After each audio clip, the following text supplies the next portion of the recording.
Hello everyone, welcome back to my channel. तो आज हम कंटिन्यू करने वाले अपनी बिजनेस स्टडी की 11 डे सीरीज को। आज की इस वीडियो में हम लोग स्टाफिंग चैप्टर के प्रीवियस ईयर के इंपॉर्टेंट क्वेश्चंस को डिटेल में डिस्कस करेंगे। इस वीडियो को देखने के बाद आपको स्टाफिंग चैप्टर के ऑलमोस्ट सारे क्वेश्चंस जो है वो कवर हो जाएंगे। विदाउट वेस्टिंग टाइम वीडियो शुरू करते हैं। चैनल को जरूर सब्सक्राइब कर लेना ताकि आपको साथ ही साथ लेटेस्ट वीडियोज के नोटिफिकेशन आते रहे। तो चलिए शुरू करते हैं अपने पहले क्वेश्चन से।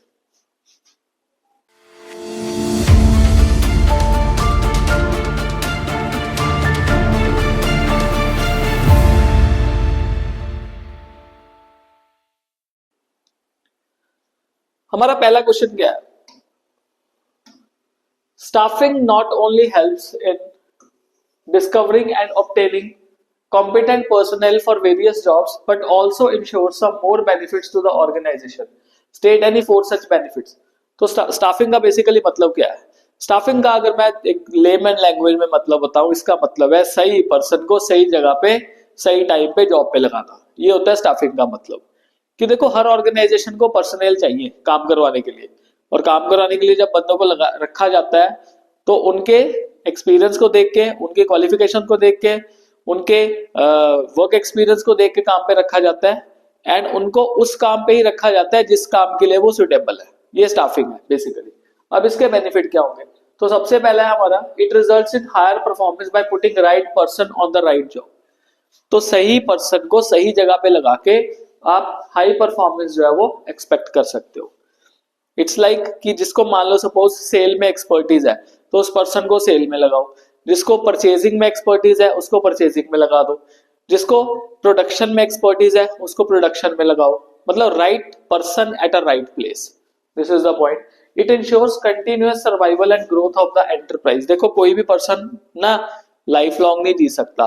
एक रिटायरमेंट का एज होता है सभी का, सभी ने रिटायर होना ही होना है। पर जो कंपनीज है, बिजनेसेस है, वो तो लाइफ लॉन्ग चलते रहेंगे। गोइंग कंसर्न, हम अकाउंटेंसी में पढ़ रहे हैं, तो उससे क्या होता है कि अगर हम स्टाफिंग करते हैं तो इससे हमारा जो बिजनेस है, एक तो पक्का श्योरिटी हो जाती है that we will be continuing for the longer duration of time period, और हमारा ग्रोथ भी होगा। और इसी तरह से सक्सेशन प्लानिंग जो है की जाती है। सक्सेशन प्लानिंग का क्या मतलब है? लेट्स से ए नाम का एक मैनेजर था, अब ए की एज हो चुकी है, अब ए को रिप्लेस करने वाला भी कोई पर्सन चाहिए। तो ए को रिप्लेस करने वाला कौन आ गया? बी आ गया। ये कैसे पॉसिबल होगा? स्टाफिंग के थ्रू। अगर उस पर्सन को अपॉइंट किया जाएगा तभी तो ए रिप्लेस होगा। तो ये मैनेजरियल सक्सेशन प्लानिंग जो है वो कंटिन्यू रहती है इसमें। Now it ensures optimum utilisation of human resources. देखो स्टाफिंग जो है ना वो ह्यूमन बीइंग के साथ रिलेटेड है। स्टाफिंग में बेसिकली क्या है कि आप ह्यूमन बीइंग्स को क्या कर रहे हो? अपॉइंट कर रहे हो। दिस इज ट्रू ना? तो ह्यूमन रिसोर्सेज को ऑप्टिमली यूटिलाइज करना है। And it also helps us to prevent under utilisation of personal and high labour cost. High labour cost कब होती है? जब आप गलत बंदे को गलत जगह पे लगा दो, तब लेबर कॉस्ट ज्यादा होगी, क्योंकि वो काम खराब करेगा, टाइम ज्यादा लगाएगा। आपने सही बंदे को सही जगह पे लगाया तो आपका टाइम भी खराब नहीं होगा और आपका जो ऑप्टिमम यूटिलाइजेशन है वो भी पॉसिबल होगा।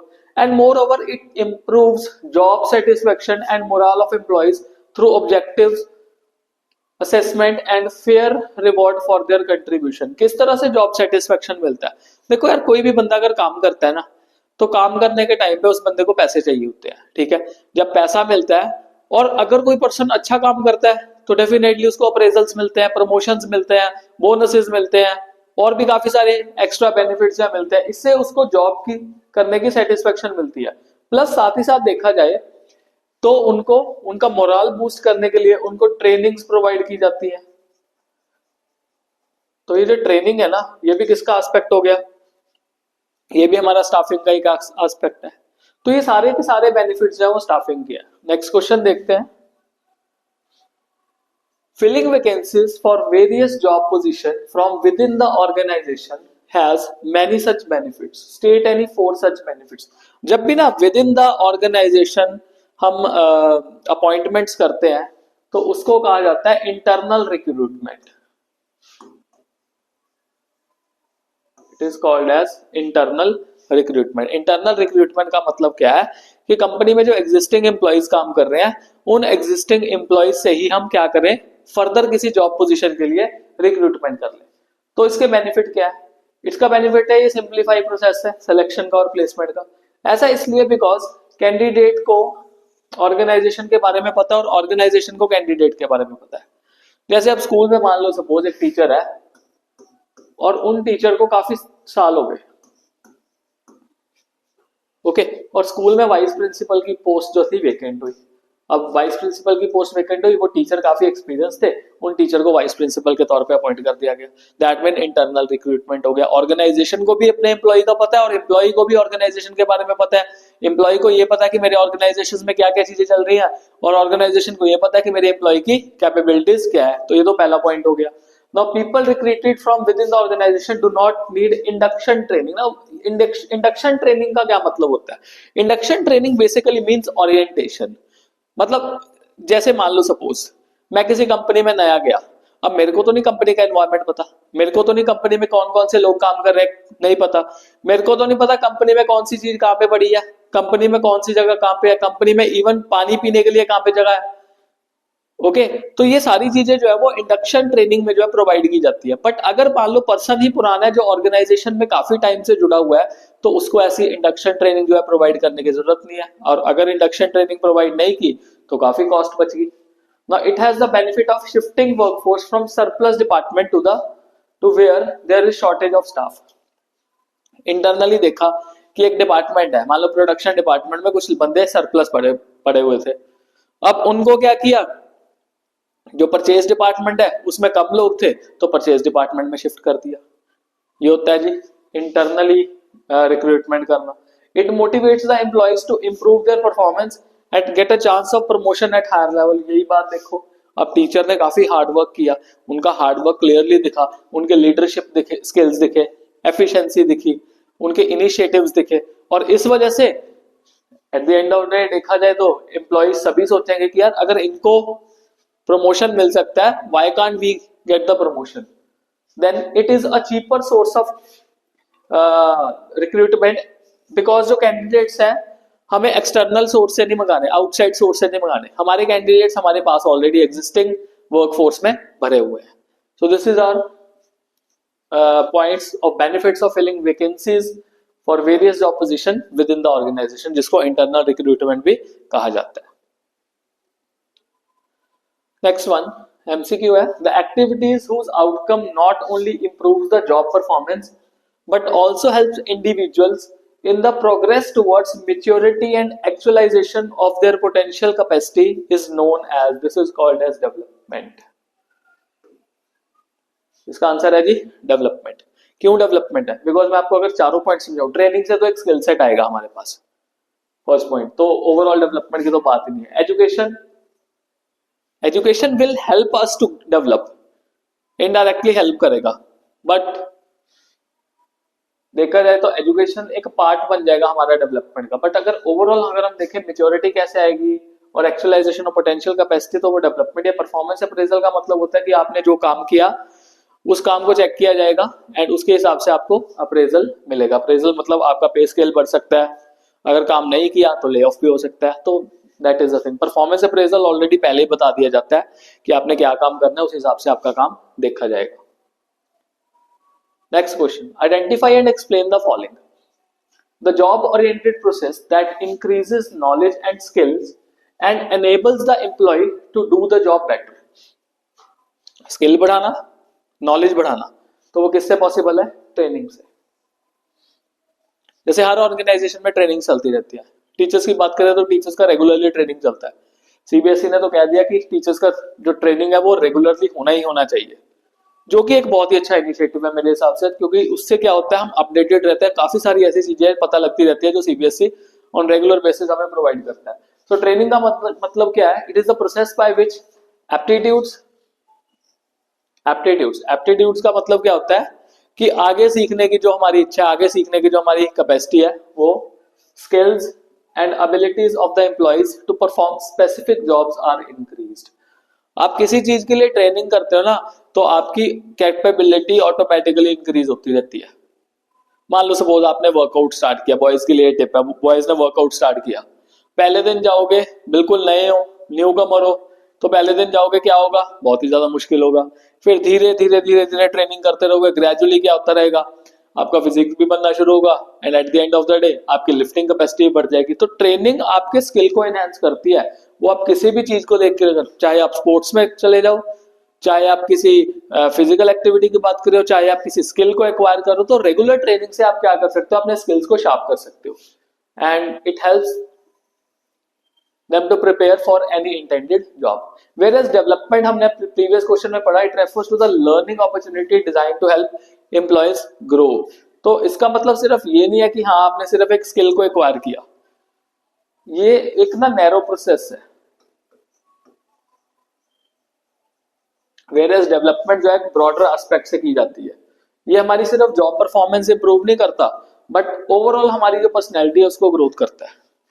डेवलपमेंट का मतलब ये नहीं कि मेरी जॉब जो है वो अच्छी होगी, जॉब का मेरे को आ गया, बट उससे देखो एक चीज मैं आपको समझाता हूँ। मान लो सपोज एक टीचर है, ठीक है, और टीचर जो है ना ट्रेनिंग ले लेके उसकी जॉब बहुत अच्छी होगी, उसका स्किल बहुत अच्छा हो गया, तो वो तो एक उसका स्किल सेट अच्छा हुआ। बट अगर मैं बात करूं ओवरऑल डेवलपमेंट की, तो ओवरऑल डेवलपमेंट में मान लो टीचर ने क्या किया, सेशंस लेने शुरू कर दिए, सेमिनार्स लेने शुरू कर दिए, टीचर टॉक करना शुरू कर दिया, रेडियो टॉक करना शुरू कर दिया, तो उससे उसका ओवरऑल डेवलपमेंट होगा। असेंबली में कुछ काम करना शुरू कर दिया, that will lead to development, क्योंकि डेवलपमेंट जो है ना, डेवलपमेंट कभी खत्म नहीं हो सकता। हम अगर कहें ना कि हम डेवलप हो गए, नो, अगर एक डेवलपमेंट का एस्पेक्ट कंप्लीट हुआ तो हम दूसरे की तरफ मूव कर सकते हैं। तो development is never ending. Whereas training, आपने वो स्किल सेट एक्वायर किया, खत्म है। अगला देखते हैं point.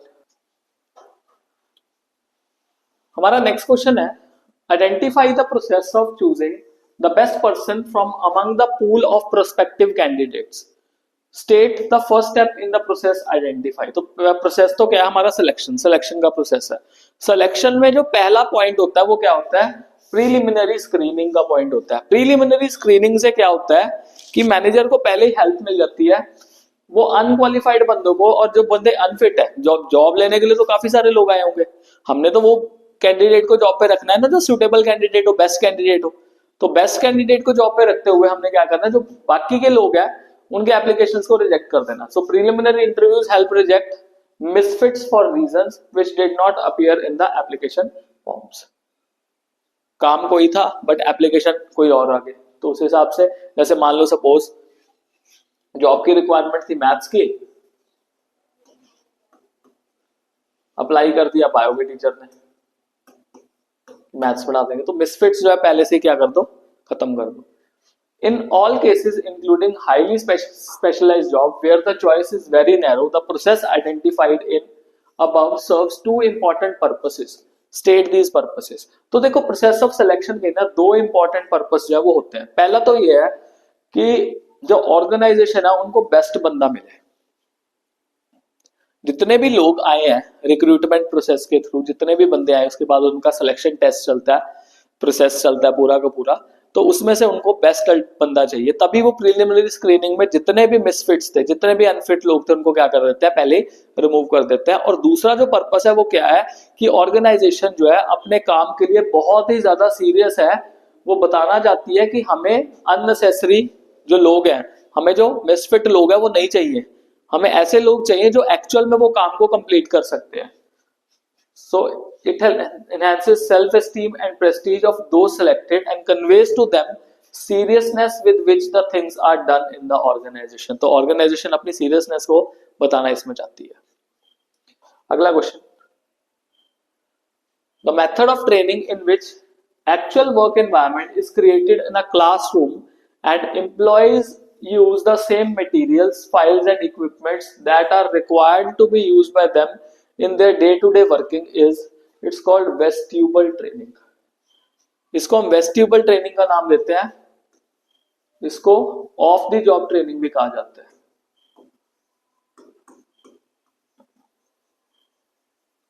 It is called as off the job training. इसमें अब होता क्या है, मान लो सपोज एक बिजनेस है, बहुत ही ज्यादा लग्जरी कार का बिजनेस है। अब लग्जरी कार्स को रेंट पे देने का बिजनेस है। अब रेंट पे देने के लिए कार को ड्राइव भी करना आना चाहिए, ड्राइवर होना चाहिए, और कार जो है वो महंगी है।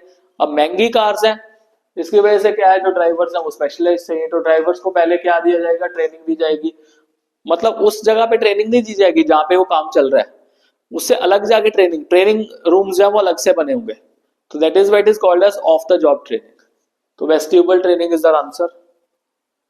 Next, the next step in process of selection after job offer is, it's called contract of employment. तो सिलेक्शन प्रोसेस में हमारे पास जो पूरा का पूरा प्रोसेस चलता है, जॉब ऑफर जो है वो सेकंड लास्ट है, उसके बाद कॉन्ट्रैक्ट ऑफ एम्प्लॉयमेंट जो दिया जाता है। कॉन्ट्रैक्ट ऑफ एम्प्लॉयमेंट में बताया जाता है कि आपको इतना काम करना है, आपका पे स्केल इतना होगा, लीव्स आपको ऐसे मिलेंगी, you have to do each and every kind of work, जो भी आपको कहा गया है उस पूरे के पूरे डॉक्यूमेंट में पूरा का पूरा जॉब डिस्क्रिप्शन जो है प्रोवाइड कर दिया जाएगा। This is the answer. Explain any two sources of recruitment for various job positions which bring new blood in the organization and provide wider choices. Now, new blood in the organization मतलब obvious ही बात है, हम externally क्या कर रहे हैं, externally हम recruitment कर रहे हैं। न्यू ब्लड तो तभी आएगा अगर हम इंटरनली करते तो ऑलरेडी जितने भी लोग एग्जिस्टिंग थे ऑर्गेनाइजेशन में वो एग्जिस्टिंग लोग ही क्या करते, काम करते। बट इसमें बात कर रहे हैं कि न्यू ब्लड जो है वो ऑर्गेनाइजेशन में हम लेके आ रहे हैं, मतलब नए लोग जो है ऑर्गेनाइजेशन में काम पे लेके आ रहे हैं। सबसे पहला है इसका डायरेक्ट रिक्रूटमेंट, हमें दो एक्सप्लेन करने हैं, ये सभी हैं, ये सभी के सभी जो है ना वो क्या है, सोर्सेज ऑफ रिक्रूटमेंट है, एक्सटर्नल सोर्सेज ऑफ रिक्रूटमेंट। तो सबसे पहला है हमारे पास डायरेक्ट रिक्रूटमेंट। और डायरेक्ट रिक्रूटमेंट का क्या मतलब है, डायरेक्ट रिक्रूटमेंट का मतलब है डायरेक्टली ना कंपनी के गेट पे, किसी भी बिजनेस के गेट पे, किसी भी शॉप के गेट पे लगा दिया जाता है कि मैनू ਕੰਮ ਕਰਨ ਦੇ ਲਈ ਮੁੰਡਿਆਂ ਦੀ ਰਿਕੁਆਇਰਮੈਂਟ ਹੈ। हमारे यहाँ पे ऐसे लिख देते हैं ਕੰਮ ਕਰਨ ਦੇ ਲਈ ਮੁੰਡੇ ਦੀ ਲੋੜ है, अब ਕੰਮ ਕਰਨ ਦੇ ਲਈ ਕੁੜੀ ਦੀ ਲੋੜ है, दैट मींस काम करने के लिए लड़के की रिक्वायरमेंट है, need a boy at the shop. तो ऐसे कुछ डायरेक्ट रिक्रूटमेंट।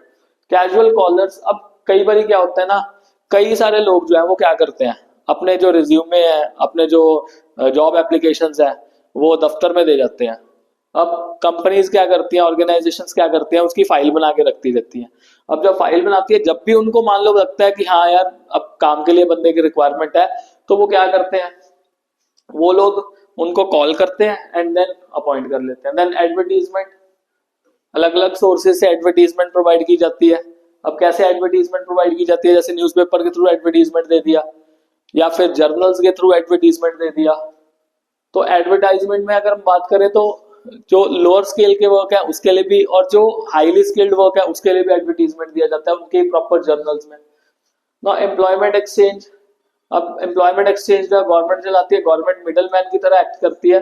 अब गवर्नमेंट के पास बहुत सारे लोगों का डाटा होता है, but government tends to do, government के पास जब डाटा आएगा तो जो कंपनी है, कंपनी एम्प्लॉयमेंट एक्सचेंज के पास जाएगी और कंपनी देखेगी कि जो बेस्ट सूटेबल कैंडिडेट है उसको काम पे रख लिया जाए ना। उसके बाद placement agencies and management consultants, ये प्राइवेट रिक्रूटर्स होते हैं।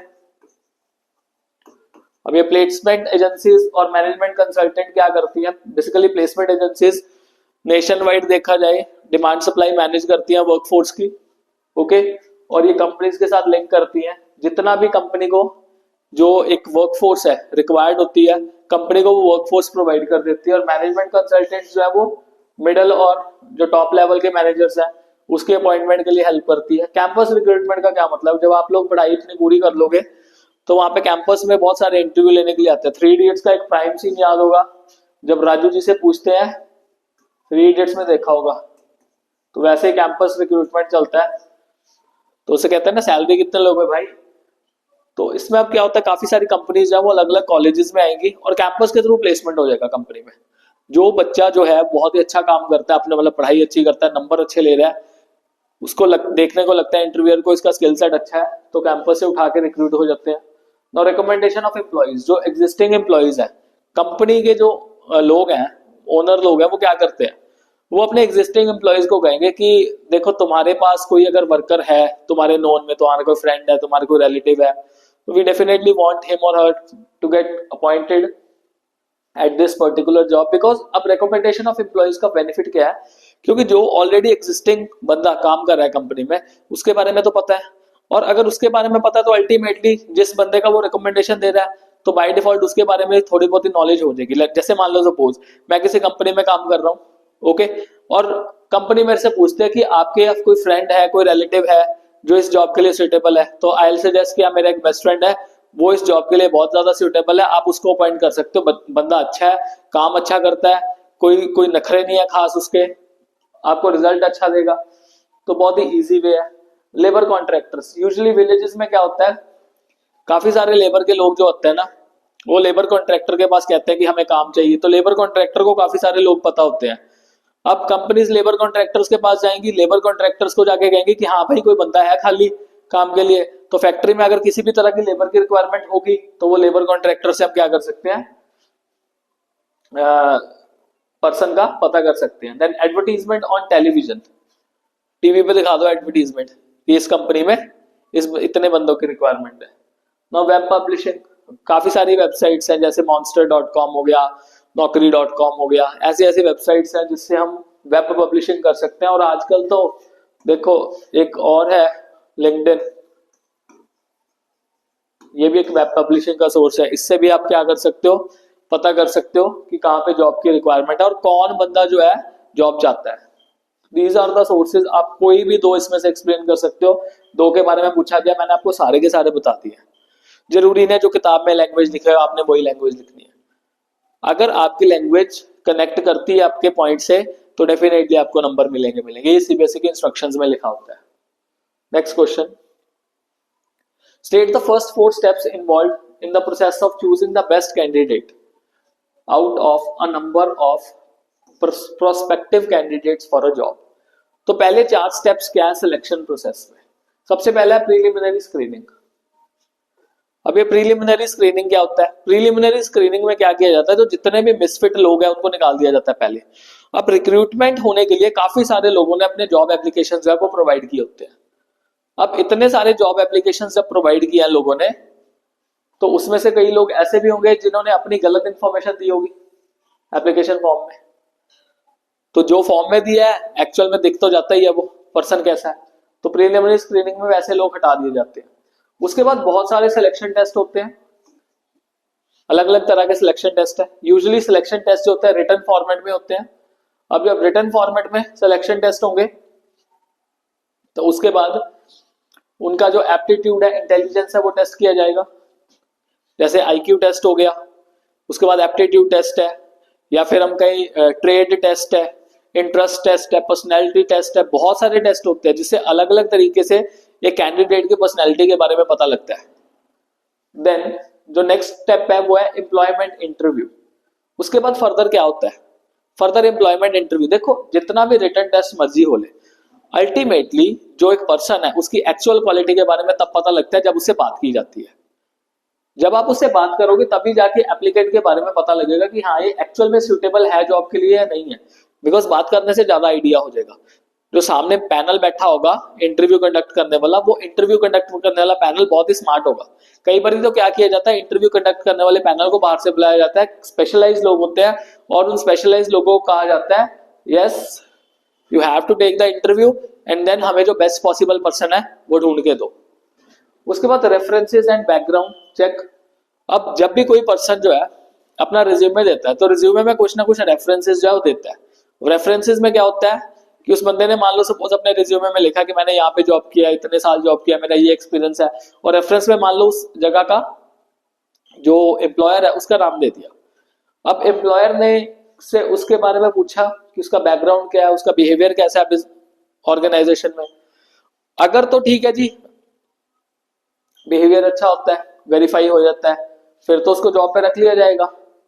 और भी अगर मान लो सपोज वो कोई इन्फॉर्मेशन छुपा रहा है तो वो सारी की सारी इन्फॉर्मेशन जो है वो मिल जाती है। बिकॉज अल्टीमेटली इतना सारा काम किया क्यों जाता है, बिकॉज जो ऑर्गेनाइजेशन है उसको तो अपने लिए अच्छा एक सुटेबल कैंडिडेट चाहिए जो कि एक्चुअल में जॉब को क्या कर सके, अच्छे ढंग से कर सके। नेक्स्ट स्टेप, नेक्स्ट क्वेश्चन देखते हैं क्या है। उसके बाद वैसे इसके जो स्टेप्स है वो कंप्लीट नहीं हुए हैं। मैंने एक separate video, definitely I will B recording a separate video जिसमें सारे के सारे जितने इंपॉर्टेंट प्रोसेसेस हैं वो मैं सारे कवर कर दूंगा एक ही वीडियो में। तो उसमें मैं पूरा का पूरा कंप्लीट करूंगा। होपफुली अगर अगले क्वेश्चंस में पूरे के पूरे स्टेप्स हो जाए तो विल बी कवरिंग दैट। उसके बाद वैसे सिलेक्शन हो जाती है, मेडिकल होता है, ओके, जॉब ऑफर आ जाता है, देन फिर एम्प्लॉयमेंट स्टार्ट हो जाती है। तो ये अगले पॉइंट्स हैं, इसको डिटेल में डिस्कस करेंगे। Now explain any 3 benefits of training of the employees. Training के क्या क्या बेनिफिट है? तो पहला बेनिफिट क्या है ट्रेनिंग का? सबसे पहला बेनिफिट है हमारे स्किल और नॉलेज क्या हो जाती है, इंप्रूव हो जाती है। ओके, और बेटर करियर हो जाता है इंडिविजुअल का। दूसरी बात, परफॉर्मेंस हमारी क्या हो जाती है, इंक्रीज हो जाती है, जिससे हम ज्यादा पैसा कमा सकते हैं, अर्निंग ज्यादा होती है। ट्रेनिंग से क्या होता है, जो एम्प्लॉई है और ज्यादा एफिशिएंट हो जाता है और उसको मशीन्स को हैंडल करना आसान हो जाता है और एक्सीडेंट कम से कम होते हैं। नई मशीन आई, नई टेक्नोलॉजी आई, जब तक हम ट्रेन नहीं होंगे उस नई टेक्नोलॉजी के बारे में, बट वी विल डू, हम उसको खराब ही करेंगे ना, एक्सीडेंट्स होंगे। बट जैसे ही हम ट्रेंड हो गए तो हमारे एक्सीडेंट्स क्या हो जाएंगे, उसमें कम हो जाएंगे। And training also increases the satisfaction and morale of employees, because एक ट्रेंड एम्प्लॉइज को ज्यादा पैसा मिलेगा, अनट्रेंड एम्प्लॉय को कम पैसा मिलेगा, ट्रेंड एम्प्लॉइज को क्या मिलेगा, ज्यादा पैसा मिलेगा। ठीक है, तो ये ट्रेनिंग के बेनिफिट्स हैं। 3 बेनिफिट्स थे, हमने 4 बेनिफिट्स कर लिए। अगला क्वेश्चन देखते हैं, explain vestibule training as a method of training. इसको ऑफ द जॉब मेथड भी कहा जाता है ट्रेनिंग का, मैंने ऑलरेडी आपको बताया था एक एमसीक्यू में। In which employees learn their job on the equipment they will be using, but the training is conducted away from the actual work floor. Training actual work floor से क्या की जाती है, अलग जगह पे की जाती है। और अब मैंने आपको एक लास्ट एग्जांपल दिया था लग्जरी कार वाला। अब रेंटल सर्विसेज पे देनी है लग्जरी कार, तो उसे पैसा भी अच्छा कमाने को मिल जाएगा। अब कार के लिए जो ड्राइवर है, अब जो लग्जरी कार है, लग्जरी कार ऑब्वियसली बात है बहुत ज्यादा कॉस्टली है। उस ड्राइवर को क्या करना है, ड्राइवर को आपने पूरा ट्रेन करना है पहले कि भाई इस तरह से चलानी है, आराम से चलानी है, पैसे बहुत लगते हैं इस कार में। तो जब उसको ट्रेनिंग मिलेगी, बट ट्रेनिंग जो है वो एक्चुअल में उस जगह पे नहीं देनी जहां पे काम चल रहा है, ट्रेनिंग देनी है वहां से अलग जगह पे, एक क्लासरूम टाइप में। Now, actual work environment are created in classroom and employees use the same material, files and equipment. अब मान लो सपोज एक अकाउंटेंट है, उस अकाउंटेंट ने क्या करना है कि जो फाइल्स हैं, एक्चुअल में जिन फाइल्स पे काम करना है, उससे पहले इसको ट्रेन किया जाएगा डुप्लीकेट फाइल्स पे। अब उसको कहा जाएगा कि तू उस डुप्लीकेट फाइल पे काम कर, ओके, एंड काम करता करता देन उसके बाद तूने क्या करना है, ओरिजिनल फाइल्स पे ना, जब तो क्या आ जाएगा, एक्सपोर्ट हो जाएगा। Then this is usually done when employees are required to handle sophisticated machinery and equipment. जब भी sophisticated machinery और equipment होता है, जैसे कि मैंने आपको इस कार वाले केस में बताया, तो ट्रेनिंग देने के बाद ही कार पे बिठाओ ताकि एक्सीडेंट कम से कम हो, नहीं तो कहीं ना कहीं गाड़ी ठोक के रखी होगी। RP Infotech Limited decided to approach Patel Engineering College to recruit qualified personnel for various technical jobs. तो पटेल इंजीनियरिंग कॉलेज में जा रहे हैं in its newly opened branch in Surat. Which source of recruitment from the following has been used by RP Infotech Limited in the above case? It is campus recruitment. तो campus से recruitment की जा रही है। ये देखो ना, Patel engineering college है, पटेल इंजीनियरिंग कॉलेज मतलब कैंपस से आप उठा के लेके आ रहे हो, रिक्रूट कर रहे हो। Identify and give the meaning of concepts highlighted in the following statement. तो हमें स्टेटमेंट दे दिया, ये ध्यान से देखना, ये आप सभी के लिए बहुत ही ज्यादा इंपॉर्टेंट क्वेश्चन। आपको स्टेटमेंट दे दी जाएगी और आपने स्टेटमेंट से डिसाइड करना है।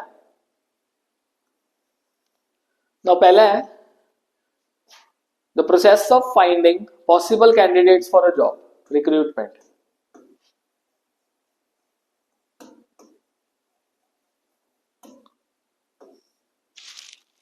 An assessment of number and types of human resource necessary for the performance of various jobs. ये होता है वर्कलोड एनालिसिस, कितने लोग चाहिए, कितने टाइप के लोग चाहिए। Introducing the selected employees to other employees and familiarising them with the rules and policy of the organisation, ये ओरिएंटेशन, ये होता है ओरिएंटेशन, जिसको इंडक्शन ट्रेनिंग भी कहा जाता है। It ensures that the organization gets best possible amongst the employees available. Selection, best possible बंदा मिले काम के लिए, तो वो सिलेक्शन होगा। लेट्स सी, चेक करते हैं। यस, सबसे पहले हमारे पास रिक्रूटमेंट आ गया। तो रिक्रूटमेंट में क्या होता है, process of searching for perspective employees and stimulating them to apply for job. मतलब उनको कहा जाता है, मैक्सिमम से मैक्सिमम लोगों को कहा जाएगा आओ जी रिक्रूटमेंट के लिए आओ, क्योंकि जितने ज्यादा लोग आएंगे ना, उतने ज्यादा लोगों में से हम एक बेस्ट पॉसिबल कैंडिडेट निकाल सकते हैं। तो जो हमने पहला पढ़ा था process of finding possible candidates for a job. Possible candidate मतलब जो एक्चुअल में उस जॉब के लिए अच्छा लगते हैं। सेकंड हमने पढ़ा था assessment of number and types of human resource necessary for the performance of various job. कितने नंबर में चाहिए और कितने टाइप के ह्यूमन रिसोर्स चाहिए हमें, उसको कहते हैं जी वर्कलोड एनालिसिस। सो ये वर्कलोड एनालिसिस जो है ना वो स्टाफिंग के प्रोसेस का पहला पार्ट है जिसमें हम एस्टिमेट करते हैं मैन पावर रिक्वायरमेंट को। Now it involves assessment of the number and type of human resource necessary for performance of various jobs and जो ऑर्गेनाइजेशनल ऑब्जेक्टिव्स है उसको क्या करना है, पूरा करना है। थर्ड है ओरिएंटेशन। जैसा मैंने आपको बताया ओरिएंटेशन में क्या होता है, ब्रीफ प्रेजेंटेशन दिया जाता है कंपनी के बारे में एम्प्लॉइज को, ताकि कंपनी का इंट्रोडक्शन एम्प्लॉइज को पता लग जाए। एम्प्लॉइज को पता लग जाए कौन कौन से पर्सन काम कर रहे हैं, कौन कौन से जो अथॉरिटीज है ज्यादा मेजर है, और अपने कलीग्स के बारे में पता लगे। और सिलेक्शन इज अ प्रोसेस जिसमें हम आइडेंटिफाई करते हैं और बेस्ट बंदे को जॉब पे रखते हैं। This is what selection is. अगला देखते हैं question. Caro, a car manufacturing company, was manufacturing high-cost, good-quality luxury cars. For the last few years, the company was not earning good. अच्छा, profits as the demand for the cars was very low. CEO of the company Piyush had meeting with the production and sales manager to discuss how to increase revenue of the company. They found that nowadays, instead of purchasing luxury cars, people prefer to have such cars on rental basis. So they decided to start car rental services. ये मैंने आपको already बता दिया था वैसे. The production manager also suggested that these cars were sophisticated and each spare part was very costly. It would be better to provide these cars for rental services along with trained drivers so that there would be less wear and tear. Piyush agreed and training unit was started. Two of the available cars were used for training the drivers. People were very happy as they were getting these cars on rental basis with trained drivers. The idea was big hit and the company was able to surpass its profit targets of the last 20 years. Now इसका मतलब क्या है? Identify and explain the method of training. इसमें method of training पूछा गया है by Caro. तो इसका आंसर क्या होगा? Vestibule training. हमने पढ़ा already. Also state any two advantages the driver will get after this training. तो ड्राइवर को क्या एडवांटेज मिलेगा? वेस्टिब्यूल ट्रेनिंग में ऑलरेडी एक्सप्लेन कर चुका हूं। हाँ, बस एक चीज है जो कि सीबीएसई ने ऑफिशियली बताया हुआ था, अगर मान लो सपोज कोई भी बच्चा वेस्टिब्यूल ट्रेनिंग की जगह पे ऑफ द जॉब ट्रेनिंग लिखता है तो उसको आधा नंबर मिलेगा। मतलब ये ओवरऑल क्वेश्चन 3 नंबर का था जिसमें 1 नंबर में आपको आइडेंटिफाई करना था और 2 नंबर आपके जो थे वो एडवांटेजेस के थे। तो अगर आपने ऑफ द जॉब ट्रेनिंग लिखा हुआ फिर भी आपको आधा नंबर मिलना था। अल्टीमेटली अगर आपने वेस्टिब्यूल ट्रेनिंग लिख दिया और साथ में लिख दिया कि ये ट्रेनिंग ऐसी है जो ऑफ द जॉब होती है तो आपको पूरा 1 नंबर जो है वो मिलेगा। छोटे छोटे पॉइंट्स है जो ध्यान में रखने होते हैं कई बार। एडवांटेजेस क्या है? Career growth due to improved skill and knowledge. अब जो कार चलानी है लग्जरी, इसके स्पेयर पार्ट्स के बारे में पता लगेगा, नई नई चीजों के बारे में पता लगेगा, तो डेफिनेटली करियर ग्रोथ अच्छा होगा, ज्यादा पैसे कमाने को मिलेंगे। अगर इतनी महंगी चीज मिल रही है चलाने के लिए तो पैसे भी अच्छे मिलेंगे। अब लग्जरी कार में बैठने वाले, आप खुद सोचो, जो ड्राइवर्स होंगे लग्जरी कार्स में बैठने वाले लोग डेफिनेटली रिच क्लास के लोग होंगे। अब खुश हो गए रिच क्लास के लोग, क्या करेंगे? जो ड्राइवर है उसको भी कुछ ना कुछ सेवा पानी कर देंगे उसका, तो ज्यादा पैसा कमाया जा सकता है, जिसमें टिप कहते हैं। Now it will reduce accident reduce करेंगे बिकॉज जो एम्प्लॉइज है वो एफिशिएंट है। And last, it will increase morale of the employees as employees are more satisfied. Trained बंदा ज्यादा सेटिस्फाइड होता है अनट्रेंड बंदे से, क्योंकि ट्रेंड बंदे को पता है ना मेरे को काम किस तरह से करना है, किस तरह से हैंडल करना है। नेक्स्ट क्वेश्चन काफी लंबा है चैप्टर, ये काफी सारे क्वेश्चन है, तो पेशेंस बना के रखना। Now state any 3 points of importance of staffing function of management. तो स्टाफिंग का इंपॉर्टेंस क्या है? स्टाफिंग मतलब लोगों को काम पे लगाना। Now it helps in discovering and obtaining competent personal for various jobs. तो वेरियस जॉब के लिए जो कॉम्पिटेंट पर्सनल है, कॉम्पिटेंट मतलब सही बंदा सही काम पे लगाना, तो उसके लिए स्टाफिंग जरूरी है। It makes for higher performance by putting there right person for the right job. वही पॉइंट है, सही बंदा सही जगह पे। Now it ensures continuous survival and growth of the enterprise succession planning के थ्रू। वो मैं ऑलरेडी बता चुका था कि मान लो ए जो है वो पहले है, अब ये तो है नहीं कि ए अमर है, ए अमर तो है नहीं, कभी ना कभी तो रिटायर होगा एज के हिसाब से। अब जब रिटायर होगा तो ए को रिप्लेस करने के लिए बी चाहिए। अब अगर बी चाहिए, मेरे एक स्टूडेंट अमर है वो हंस रहे हैं इस चीज को लेकर। अमर भाई ध्यान दे दे पढ़ाई पे, बातें बाद में भी हो सकती हैं। सो जो बी है डेफिनेटली इसको क्या करेगा, सक्सीड करेगा। Plus it helps to ensure optimum utilisation of human resources. Optimum utilisation of human resources कैसे है, जहां पे शॉर्टेज है वहां पे बंदा लगा दो, जहां पे एक्स्ट्रा पर्सन है वहां से बंदा निकाल दो। ओवर मैनिंग नहीं होनी चाहिए किसी भी जगह पे। It improve job satisfaction and employees of moral improve होता है, बिकॉज फेयर रिवॉर्ड मिलेगा ना, जब जॉब अप्रेजल मिलेगा और उसके बाद कंपनसेशन मिलेगा अच्छा खासा, तो बंदा खुश होता ही होता है, कोई भी बंदा हो सेटिस्फाई हो जाएगा, हैप्पी हो जाएगा। Okay, explain the following steps for the selection process. तो पहले प्रीलिमिनरी स्क्रीनिंग के बाद क्या होता है, सिलेक्शन टेस्ट होते हैं। सिलेक्शन टेस्ट में बेसिकली उस कैंडिडेट के कुछ कैरेक्टरिस्टिक्स के बारे में पता लगता है, तो ये एप्टीट्यूड के थ्रू हो सकता है, इंटेलिजेंस देखी जा सकती है। अब इसमें काफी तरह के टेस्ट होते हैं, रिटन टेस्ट होता है। कौन कौन से रिटन टेस्ट होते हैं, आईक्यू टेस्ट हो गया, एप्टीट्यूड टेस्ट हो गया, पर्सनैलिटी टेस्ट हो गया, देन ट्रेड टेस्ट हो गया, इंटरेस्ट टेस्ट हो गया, ये सारे तरह के टेस्ट जो है वो चलते हैं। आईक्यू टेस्ट में इंटेलिजेंस देखा जाता है, बंदे में इंटेलिजेंस है या नहीं।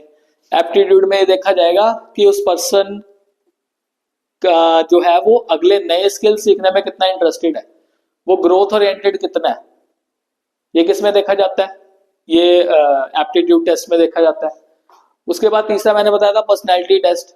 पर्सनैलिटी टेस्ट में देखा जाता है कि बंदे की ओवरऑल पर्सनैलिटी कैसी है, उसका स्किल सेट कैसा है, उसका एप्टीट्यूड कैसा है, उसकी लर्निंग कैपेसिटी कैसी है, उसका पॉजिटिव बिहेवियर है, नेगेटिव बिहेवियर है, वो पर्सनैलिटी में देखा जाएगा। ट्रेड टेस्ट, ऑलरेडी एग्जिस्टिंग उसके पास स्किल्स कौन कौन से अवेलेबल है। इंटरेस्ट देखना भी बहुत जरूरी है, बिकॉज उससे पता लगता है कि क्या यार बंदे का एक्चुअल में इंटरेस्ट है, बिकॉज देखो हर बंदे का ना किसी और काम में भी इंटरेस्ट होता है, तो eight the end of the day उससे हमें एक्चुअल में रियलाइजेशन हो जाएगा क्या है। ना एम्प्लॉयमेंट इंटरव्यू का क्या मतलब है, ये भी क्या होता है, इन डेप्थ कॉन्वर्सेशन होता है जो कि एप्लीकेंट के साथ किया जाता है, क्या एक्चुअल में जो बंदा है वो सुटेबल होगा जॉब के लिए या नहीं होगा।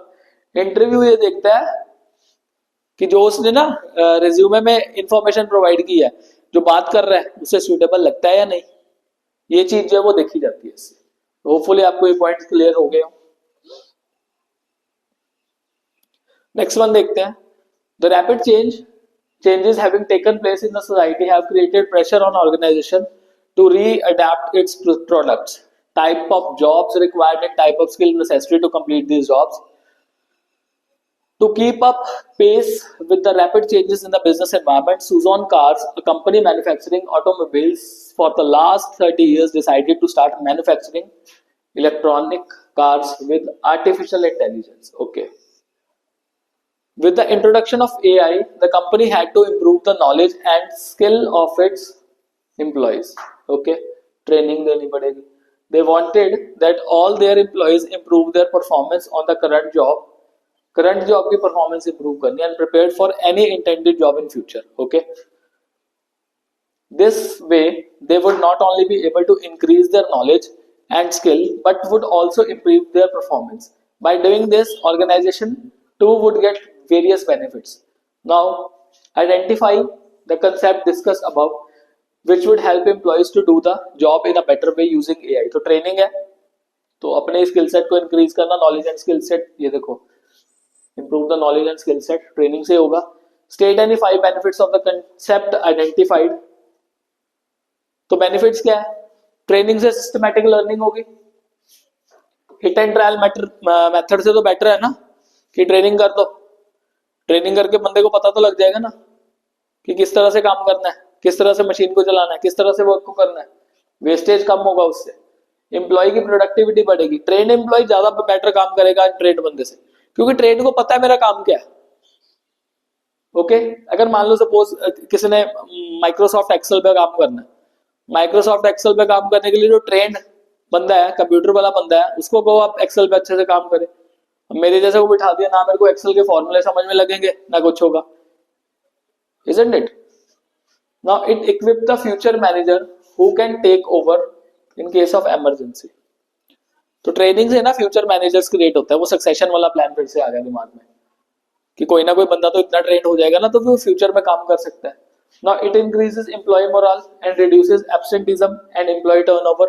मैनेजर्स को स्पेशली ट्रेन किया जाता है कि आपके जो वर्कर्स हैं, जो कई बार क्या करते हैं, बहाना लगा के छुट्टी कर देते हैं, उनको इस तरह से गाइड करो, उनको इस तरह से आप सिखाओ कि वो ना छुट्टियां करनी कम कर दे। क्योंकि कई बार क्या होता है ना, जो वर्कर्स होते हैं वो जानबूझ के कहते हैं मेरे को आज छुट्टी करनी है, मैं ऐसे हूँ, बिजी हूँ, मेरे को कहीं जाना है, तबीयत नहीं ठीक। तो eight the end of the day manager को इन सारी सिचुएशन को हैंडल करना आना चाहिए और वो ट्रेनिंग से आ सकता है। क्योंकि ना सबसे ज्यादा, मैं आपको एक बात बताऊं, सबसे ज्यादा डिफिकल्ट काम क्या होता है, किसी से काम करवाना। ये सबसे ज्यादा डिफिकल्ट काम है। किसी को काम कहना कि भाई ये काम कर दे, तो वो सबसे ज्यादा मुश्किल काम है। Now it helps in obtaining effective response to fast changing environment. और टेक्नोलॉजी चेंज होती रहती है, बिजनेस एनवायरनमेंट चेंज होता रहता है, हमने ऑलरेडी पढ़ा है इसके बारे में। तो उसके लिए जब हम ट्रेनिंग लेते हैं तो ट्रेनिंग से हमें पता लग जाता है कि किस तरह से एनवायरनमेंट चेंज हो रहा है और क्या क्या नई नई चीजें आ रही हैं। फॉर इंस्टेंस अगर मान लो सपोज जब कोविड आया था, कोविड आने के टाइम टेक्नोलॉजिकल एनवायरनमेंट बहुत ज्यादा चेंज हुआ एजुकेशन में। अब रेगुलर ट्रेनिंग से पता लगा कि हाँ ये सारी चीजें जो है यूज की जा सकती है। Next question, Vibhas recently joined as human resource manager of Bajanta Enterprises. The company had embarked on special project for which Vibhas had appointed 20 new employees. Okay. After the employees underwent on-the-job training for a month and had been on the job for some time, there was a need to evaluate their performance against certain predetermined standards. Not only this, Bajanta Enterprises had to address the career-related issues and promotional avenues for their employees. Vibhas was designing activities to serve their employees' long-term interest. By doing this, Bajanta Enterprises had completed the two important steps of staffing process. Identify and explain those steps. तो दो steps कौन से हैं? पहला तो है performance appraisal, जो कि मैंने आपको ऑलरेडी बताया था। जब ना ऑर्गेनाइजेशन छोटी है तो लाइन मैनेजर ये काम करते हैं। स्टाफिंग के जो 5 पॉइंट्स है, उसके बाद ये जो 3 पॉइंट है, 3 पॉइंट इसके बाद एक और पॉइंट है जिसमें कंपनसेशन होता है। ये 3 पॉइंट भी अलग से चलते हैं। अब उसमें पहला क्या है, परफॉर्मेंस अप्रेजल। उसको जो काम दिया गया है, क्या उसने उस काम को सही तरीके से किया है। और काम देने का मतलब है क्या है कि स्टैंडर्ड्स ऑलरेडी डिसाइड कर दिए जाते हैं। Certain pre determined standards. Pre determined मतलब पहले बता दिया जाएगा कि भाई तेरा ये काम है, बहन तेरा ये काम है, तूने इस हिसाब से करना है। एंड एक्सपेक्ट किया जाता है कि वो स्टैंडर्ड को क्या करे, मीट करे। सुपीरियर उनसे फीडबैक लेते रहते हैं। और प्रमोशन एंड करियर प्लानिंग। तो manager need to design activities to serve employees long term interest also and encourage employees to grow and realise their full potential. जब परफॉर्मेंस अप्रेजल अगर positive आएगा तो मैनेजर को ये चीज करनी चाहिए कि उनके फुल पोटेंशियल से जो है उनको प्रमोशन करे, ताकि उनका करियर प्लानिंग अच्छा हो, करियर में डेवलपमेंट मिले। तो manager promotions are integral part of people's career where an employee is in position to increase responsibility. तो रेगुलरली जो रिस्पॉन्सिबिलिटीज है वो बढ़ानी है, क्योंकि रिस्पॉन्सिबिलिटी जब बढ़ेगी तभी स्केल बढ़ेगा, प्रमोशन होगा, और तभी हम मॉरली अगर कहें ना और साइकोलॉजिकली सोचे तो हमें पॉजिटिव फील होगा। At the end of the day we'll be very much motivated, क्योंकि काम मिल रहा है और काम में हमारी ग्रोथ भी हो रही है, पैसा भी अच्छा मिल रहा है। तो eight the end of the day everything will be fine. Next question, explain vestibule training and apprenticeship program as method of training। देखो वेस्टिब्यूल ट्रेनिंग ऑलरेडी मैं डिस्कस कर चुका, I will be not repeating this point. Apprenticeship programme क्या होता है, बहुत ही आसान है। मान लो मेरा मन किया कि मेरे को ना कटिंग सीखनी है, हेयर कटिंग सीखनी है।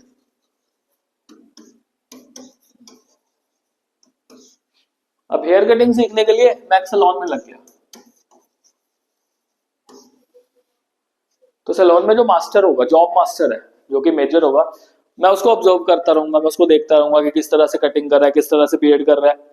तो उससे क्या होगा, तो मैं धीरे धीरे काम जब सीखता रहूंगा। This is called as apprenticeship programme.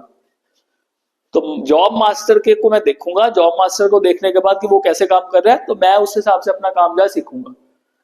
Plumber का काम, इलेक्ट्रीशियन का काम, ऐसे सारे जो काम है ना जो इन स्किल सेट के होते हैं, वो अप्रेंटिसशिप प्रोग्राम से जो पता लगता है हमें। Now apprenticeship programme put the trainee under guidance of master worker. Now these are designed to acquire a high level of skill. A uniform period of training is offered to trainees in which both fast and slow learner here are placed together. Slow learner may require additional training, तो master जो worker होगा, master worker आपको training देगा, and then after that training के बाद क्या होगा, what will happen after the training. अगर मान लो ट्रेनिंग खत्म होगी, मान लो सपोज मेरे को ट्रेनिंग मिली, मेरे को कटिंग करनी आ गई, ओके, तो मैं कटिंग करूंगा, मेरे को जो मास्टर वर्कर है वो ऑब्जर्व करेगा और जहां पे गलती करूंगा कहेगा कि भाई ये ठीक कर अपना. This is what apprenticeship programme is. Hopefully आपको क्लियर हो गया idea. Next one,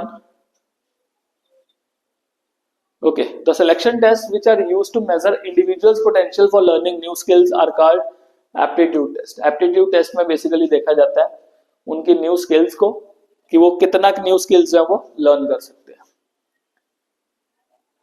next one, dash is the process of searching for prospective employees and stimulating them to apply for jobs in the organization. this is recruitment. recruitment जो होता है एक process होता है जिसमें जो हमें जॉब के लिए बंदे चाहिए उनको ढूंढा जाता है और उनको एक किस्म से ना स्टिमुलेट किया जाता है कि आप जॉब में क्या करो, भर्ती होने के लिए एप्लीकेशन दो. This is recruitment. ट्रेनिंग अलग है, ट्रेनिंग तो है नहीं, सिलेक्शन में तो सिलेक्ट ही कर लिया जाएगा ना, इसमें तो सर्चिंग कर रहे हैं अभी, और डेवलपमेंट एक अलग एस्पेक्ट आ गया. Give the meaning of training, explain the following methods. Apprenticeship training में ऑलरेडी आपको समझा चुका हूँ, ट्रेनिंग में मैं बता चुका हूँ जिसमें एप्टीट्यूड स्किल्स और एबिलिटी जो है इंप्रूव की जाती है. इंटर्नशिप ट्रेनिंग देखता है. बेसिकली देखो इंटर्नशिप ट्रेनिंग क्या होता है, एक ज्वाइंट प्रोग्राम होता है.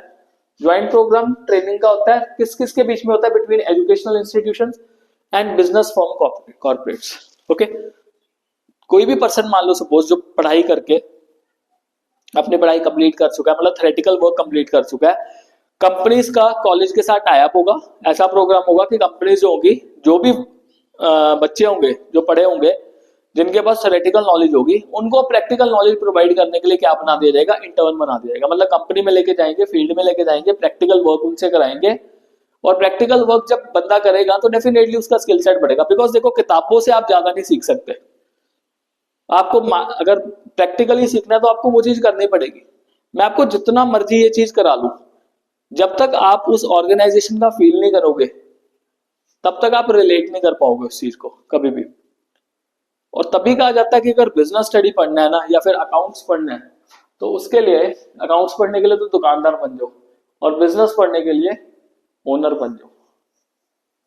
अपने दिमाग में अपनी कोई कंपनी चला लो, आपको खुद ब खुद आइडिया होता रहेगा कि मेरे को क्या करना है. मैं अगर कनेक्टिंग करूं तो कैसे कैसे पॉइंट को कनेक्ट कर सकता हूँ. This is the best possible way. और नहीं तो अगर आपके खुद के बिजनेसेस है ना, जाके देखो, अप्लाई करके देखो, हर चीज को प्रैक्टिकली अप्लाई करके देखो, क्या ये चीज एप्लीकेशन हो सकती है, नहीं हो सकती, और डेफिनेटली होती है. इंटर्नशिप में ये चीज की जाएगी, सिलेक्टेड कैंडिडेट को फैक्ट्री में या बिजनेस ऑर्गेनाइजेशन में काम करने के लिए दिया जाएगा, साथ साथ तो प्रैक्टिकल नॉलेज हो जाएगी. बट हाँ, एक चीज और, इसमें पैसा भी मिलेगा, स्टाइपेंड मिलता है. अब होता क्या है, कंपनी को टू वे बेनिफिट हो गया. टू वे बेनिफिट कैसे है, जो तो स्टूडेंट है, जो तो एम्प्लॉई है, उसको एक तो प्रैक्टिकल नॉलेज मिल गई, जो कि ऑब्वियस ही बात है कॉलेजेस में नहीं मिलनी थी, और उसको कुछ स्टाइपेंड भी मिल रहा है, कुछ पैसा भी मिल रहा है. वेयर एज कंपनी को क्या बेनिफिट है, कंपनी को कम रेट पे जो एक एम्प्लॉई है, पढ़ा लिखा एम्प्लॉई है, वो मिल गया.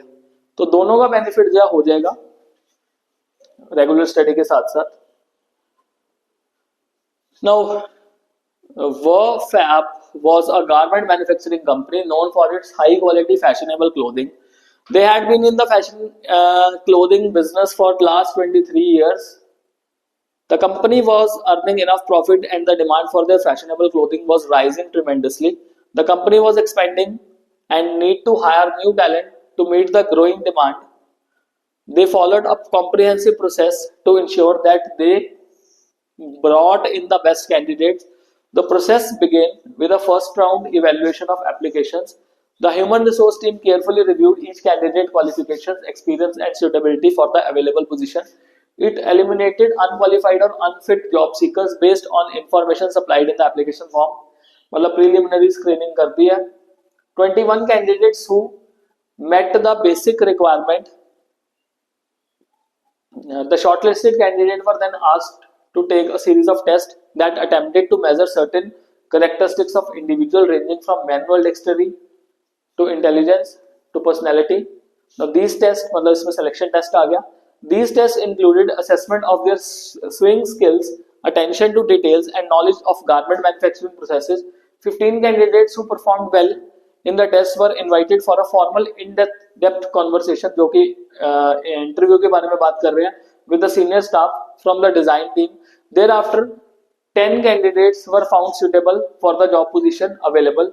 Since these 10 candidates had cleared all the above steps, Verfab conducted verification by contacting their previous employers to confirm the details. मतलब इनका जो references है और previous backgrounds है उसके बारे में पता लगा. Thereafter, decision was made to choose 8 candidates who were best fitted for the roles. Explain the steps of the comprehensive process discussed above till verification stage. तो मतलब 4 points ही बताने हैं हमने. To ensure that company brought in the best candidate. मैंने case study पढ़ते पढ़ते आपको process जो थे, पॉइंट्स जो थे बता दिए. Let's see. तो पहला प्रीलिमिनरी स्क्रीनिंग था, ऑलरेडी एक्सप्लेन कर दिया. सिलेक्शन टेस्ट हुए, एक्सप्लेन्ड है. एम्प्लॉयमेंट इंटरव्यू हम ऑलरेडी कर चुके हैं. एंड लास्ट वन इज, क्योंकि देखो उन्होंने पूछा कहां तक है, ये चीज ध्यान में रखना. उन्होंने कहा process discussed till the verification stage. Verification stage तक का प्रोसेस हमने बताना है. तो वेरिफिकेशन स्टेज चौथे पॉइंट पे खत्म हो जाता है. तो हमने चारों पॉइंट्स का केस स्टडी के टाइम पे ही डिस्कशन कर लिया. Next one, it is a career oriented process designed to help employees in the progress towards maturity and actualization of potential capabilities. Repeated question है, development is the correct answer. Actual में उसके potential के बारे में पता लगेगा with the help of development. अगला question check करते हैं. Identify and state the step in process of staffing under which the charge of job is given to the selected employee and he/she is introduced to his/her superiors, subordinates and colleagues. तो इसका answer क्या है? Placement और orientation. So placement and orientation refers to the employees occupying the position or post which he has been selected for. तो identify हमने कर लिया और उसके बाद क्या क्या आ गया कि अगर उसको अपने सुपीरियर से या सबऑर्डिनेट से मिलाना है तो eight the end of the day what will happen, हम उसको ओरिएंटेशन करेंगे. This is the point.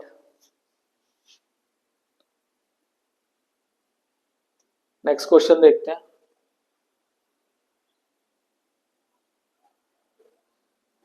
Might भी क्वेश्चन इसमें हो गया एक और ऐड. लेट्स सी, पढ़ लेते हैं. ओके, यहाँ पे आ गया. Nandita Shrivastava is the human resource manager of TM Infrastructure Limited. It is one of the largest construction companies in India. The company handles projects worth more than 18,000 crore. The responsibility of Nandita Shrivastava includes searching and hiring suitable people for different posts in the organization to measure certain characteristics of potential candidates who apply for various vacancies. She requires to conduct a series of selection tests appropriate for different posts. These tests will help her to predict which job the applicant will be successful if hired. Explain any 2 types of selection test. तो मैंने आपको 5 तरह के selection test बताए हैं. अगली slide में वही 5 तरह के सिलेक्शन टेस्ट है, जिसमें पहला हमारा इंटेलिजेंस टेस्ट है, जिसको IQ टेस्ट भी कहा जाता है. IQ टेस्ट में देखा जाएगा इंटेलिजेंस कितना गया उस पर्सन में. एप्टीट्यूड टेस्ट मतलब वो बंदा कितने नए स्किल्स जो है वो सीखने के लिए रेडी है, कितना कुछ नया वो सीख सकता है. एग्जिस्टिंग तो चलो है ही है, पता ही होगा कुछ ना कुछ उसको. पर्सनैलिटी टेस्ट, उसका पूरा ओवरऑल पर्सनैलिटी देखा जाएगा कि IQ कितना है, उसमें स्किल कितना है, और साथ में देखा जाएगा कि उसकी जो पर्सनैलिटी है वो पॉजिटिवली इंपैक्ट करती है या नेगेटिवली इंपैक्ट करती है. This is very important.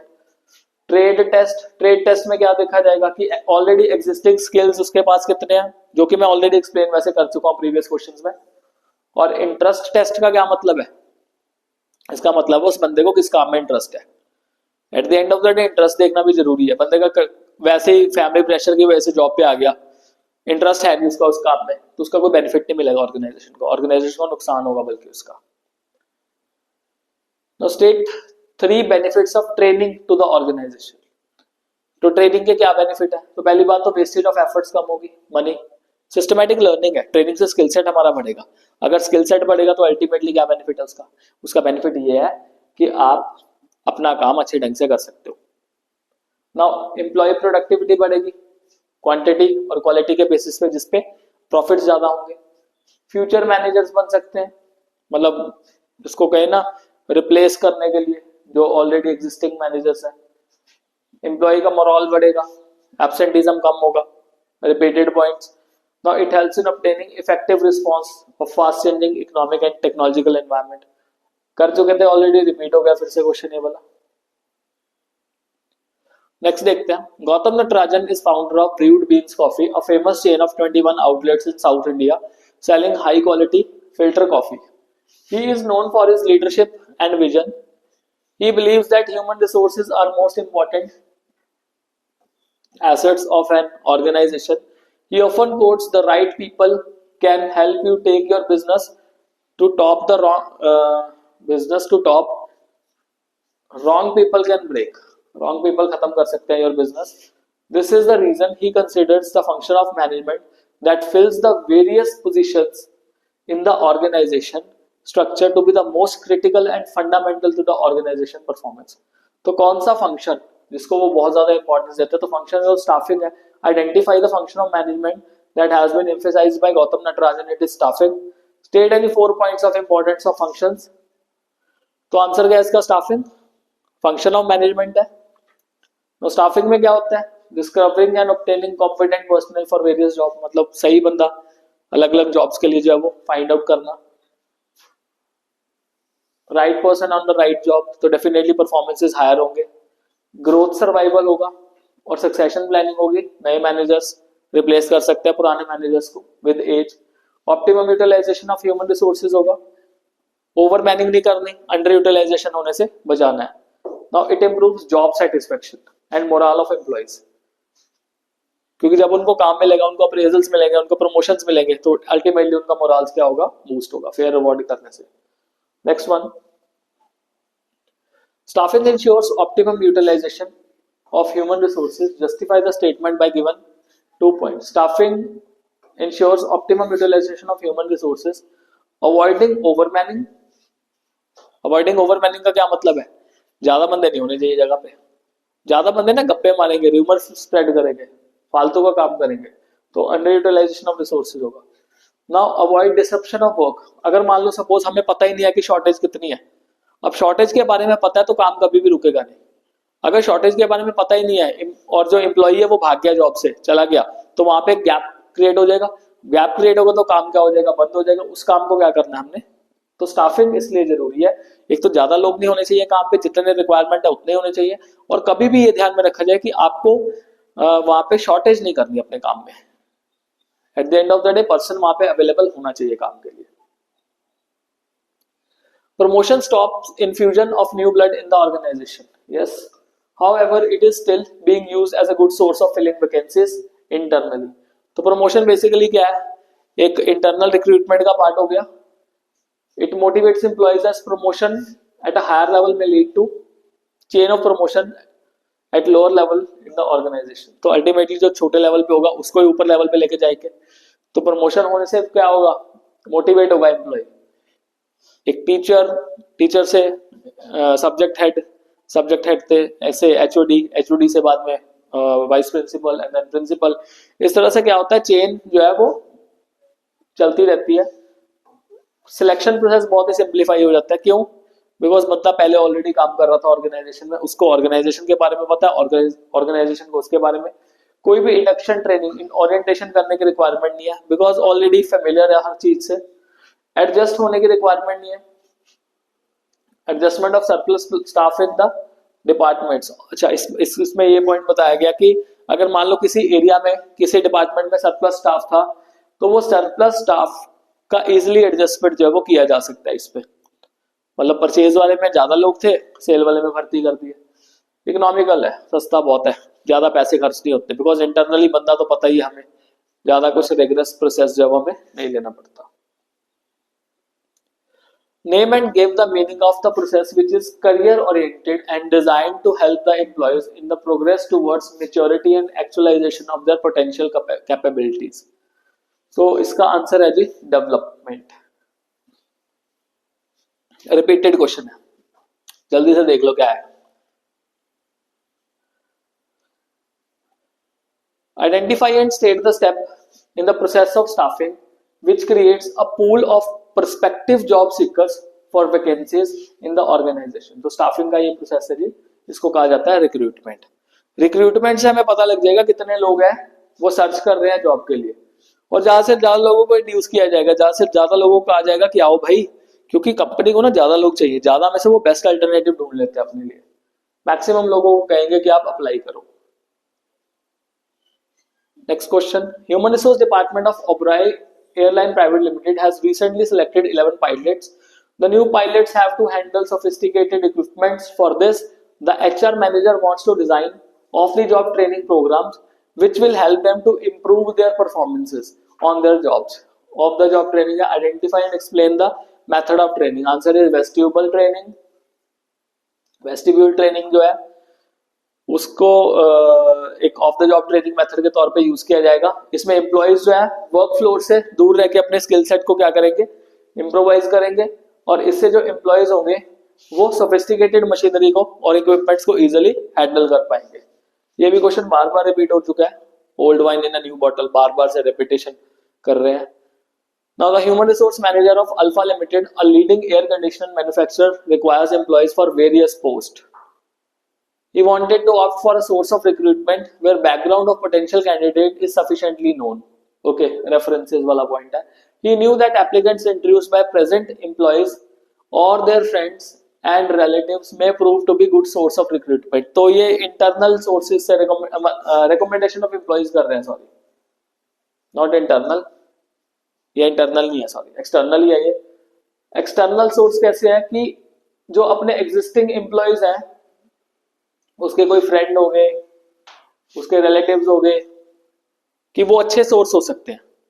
कैसे अच्छे सोर्स हो सकते हैं? बिकॉज जो एम्प्लॉय हमारे पास ऑलरेडी काम कर रहे हैं ना, ऑलरेडी काम करते हैं एम्प्लॉय से, उस बंदे के बारे में ज्यादा अच्छी इंफॉर्मेशन मिल सकती है हमें, दैट इज वाई। अब इसके एडवांटेजेस क्या है? एक्सटर्नल से क्या होगा, management can attain qualified and trained people to apply for vacant jobs in the organisation. Okay, तो वेकेंट जॉब जो होगी, जैसे अब हमारे स्कूल में क्या था, हमारे एक सीनियर टीचर है, मैथ्स टीचर है, तो स्कूल में साइंस टीचर की रिक्वायरमेंट हुई, सर की बेटी जो थी एमएससी फिजिक्स, सर ने उनको अपॉइंट करवा दिया। So this is recommendation of employees, easy है।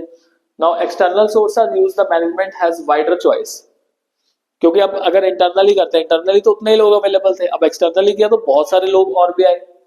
Now external recruitment brings fresh talent in the organization, नया टैलेंट लेके आता है। When present employees may be insufficient and do not fulfill, मतलब प्रेजेंट में मान लो जो एम्प्लॉइज बैठे हैं हमारे पास वो इनसफिशिएंट है या फिर इनकेपेबल है उस पर्टिकुलर जॉब को करने के लिए, तो बाहर से बंदा हायर करना पड़ेगा। And if a company taps external sources, the existing staff will have competitive spirit.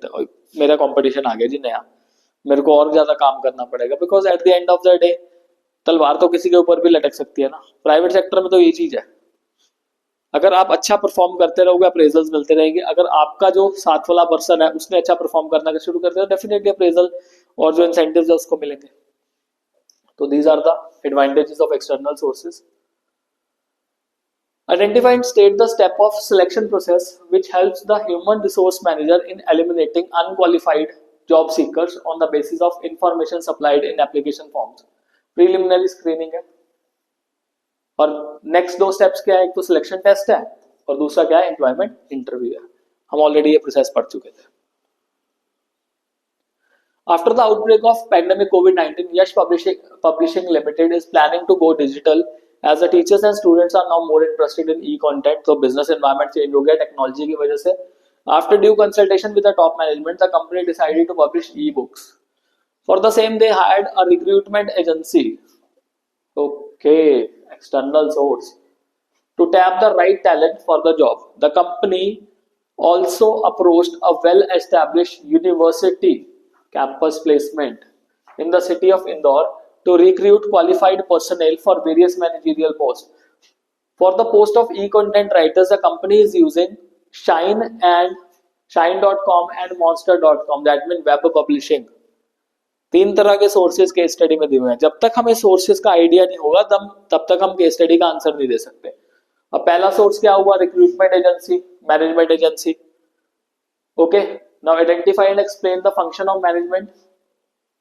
तो फंक्शन ऑफ मैनेजमेंट तो डेफिनेटली क्या है, स्टाफिंग है, काम पे लगाना है। Coating lines from the above, explain the types of external sources of recruitment, discuss. तीन तरह के हैं। State any two advantages of external source of recruitment, let's see the answer.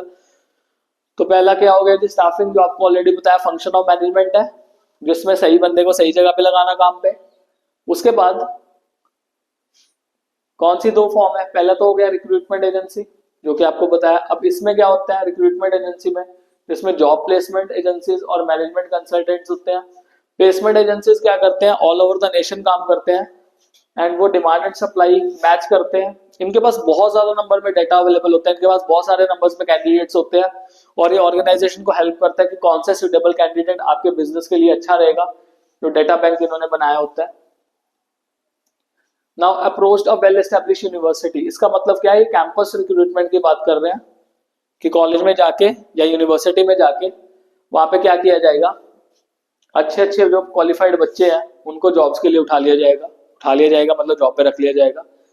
And then E content की बात कर रहे हैं तो वेब पब्लिशिंग की बात कर रहे हैं, इंटरनेट के थ्रू क्या किया जाएगा, जो जॉब ओपनिंग्स है वो बताई जाएंगी। साथ ही साथ इसमें अब लिंक्डइन भी आ गया, वो भी इंटरनेट के थ्रू चल रहा है।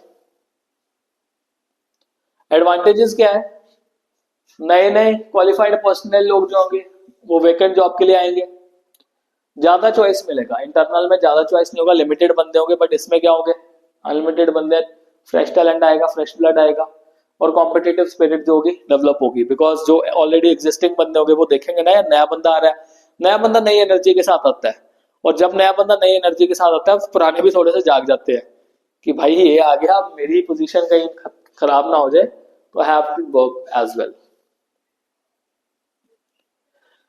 अगला है जी, estimating manpower recruitment requirement is not merely knowing how many persons we need, what else is needed while estimating manpower requirements, state any 2 points।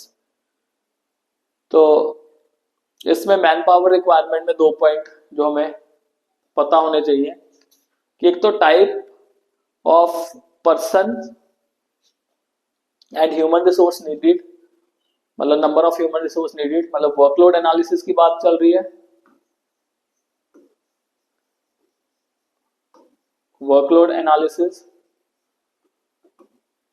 And number and type of person available for workforce analysis, तो इसको कहेंगे workforce analysis. तो पहला है workload analysis और दूसरा क्या है हमारे पास, workforce analysis.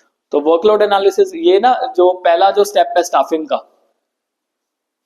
Man power requirement का, तो उसमें ये 2 पॉइंट्स आते हैं, वर्कलोड एनालिसिस और वर्कफोर्स एनालिसिस।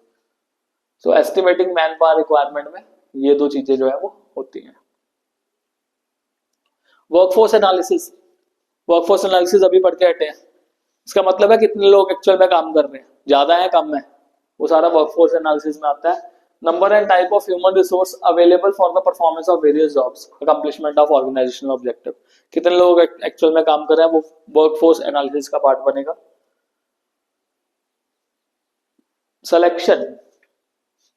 सिलेक्शन का मतलब है चूज करना। काफी सारे बंदे आए ना, पहले रिक्रूटमेंट में देखो काफी सारे बंदे आए, सिलेक्शन में उनका टेस्ट हुआ, प्रीलिमिनरी स्क्रीनिंग हुई, फिर सिलेक्शन टेस्ट हुआ, उसके बाद इंटरव्यू हुआ, फिर रिसर्च हुआ, रेफरेंसेस से उनका स्टडी किया गया, देन उसके बाद जो है जॉब्स देने का काम शुरू, सिलेक्शन हो गया, एंड देन उनका मेडिकल हुआ, जॉब ऑफर दिया गया, एंड देन कॉन्ट्रैक्ट दिया गया एम्प्लॉयमेंट का। तो सिलेक्शन है कि रिक्रूटमेंट से जो बेस्ट सुटेबल कैंडिडेट है वो निकाल लेना। Biru Nandan, chairman of Lalit Group of Companies, founded Biru University for undergraduate and postgraduate courses in diverse disciplines. The Information Technology Department of Lalit Power Limited had few vacancies related to cyber security. The Human Resource Department of the company decided to recruit fresh engineering graduates from Biru University. For the same, identify the type of source of recruitment. तो ये external source of recruitment है और है campus, क्योंकि Biru university से किया गया तो कैंपस रिक्रूटमेंट में है, क्या है पॉइंट आ जाएगा। अगला देखते हैं जी, Entertainment India Limited has been incorporated with the objective of entertaining people by organizing festivals, programs and other similar events depicting the rich cultural heritage of country. The company management has renowned personalities from the field of art, literature, and culture. They decided to give a platform to young budding musicians, poets, and artists. The company decided its organization structure by grouping similar jobs together. Therefore, the head of different departments were also appointed. Nisha, one of the head, did an analysis of the number and type of qualification necessary for the people to be appointed. The information generated in the process of writing the job description and the candidate profile was used to develop situations vacant advertisement. This was published in print media and flashed in electronic media. This brought in a flood of responses. Explain the other steps which Nisha has to perform to complete the process being discussed above. तो कौन कौन से process discuss किए गए हैं, other steps कौन कौन से हैं? तो पहला तो हो गया मैन पावर रिक्वायरमेंट का हो गया था, जो कि इसमें डिस्कस कर लिया गया. फिर रिक्रूटमेंट प्रिंट मीडिया में भेज दिया. फिर उसके बाद सिलेक्शन का पूरा प्रोसेस चलेगा कि सही बंदा सही जगह पे सिलेक्ट करना. अब सिलेक्शन के बाद जब उसको जॉब ऑफर दे, सिलेक्शन को नेगेटिव प्रोसेस भी कहा जाता है. क्यों नेगेटिव प्रोसेस कहा जाता है? क्योंकि इसमें सिलेक्ट होने से ज्यादा रिजेक्ट हो जाते हैं लोग, इसलिए इसको नेगेटिव प्रोसेस कहा जाता है. प्लेसमेंट एंड ओरिएंटेशन, जिस बंदे को सिलेक्ट किया उसको उस जगह पे भेजो जिस जगह पे उसका काम है, ये प्लेसमेंट है.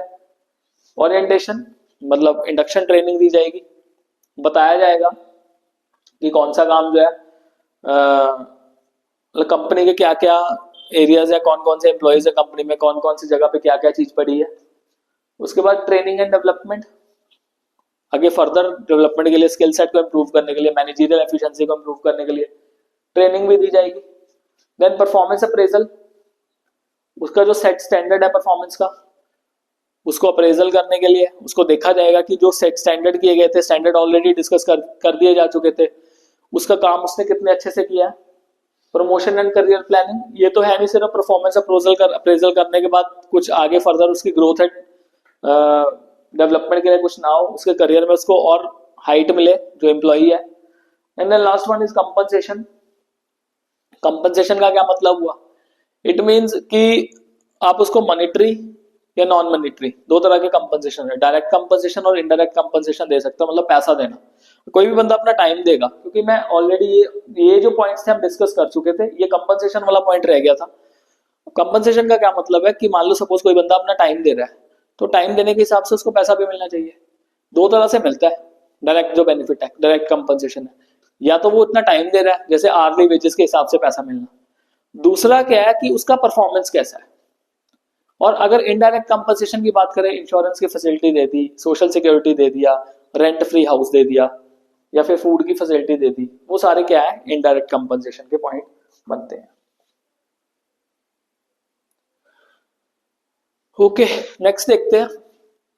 Zeno Limited is a global information technology consulting company with 45,000 employees serving over 600 clients in 23 countries. Its CEO, Mr. Neil Suman, guided the company through 2 decades of diversification and growth to emerge as one of the leading Indian companies in the software industry. The company has set standards in ensuring the best training opportunities, okay, for employees. The project guidance program, ये एक training programme है, is a 52 days structured training program offered to all recruits of varied backgrounds to be trained on essential behavioral and technical skills that prepares them to work in live customer projects. Now these recruits are hired from universities and management institutes. That means a campus recruitment हुआ for technical professional as well as managerial jobs.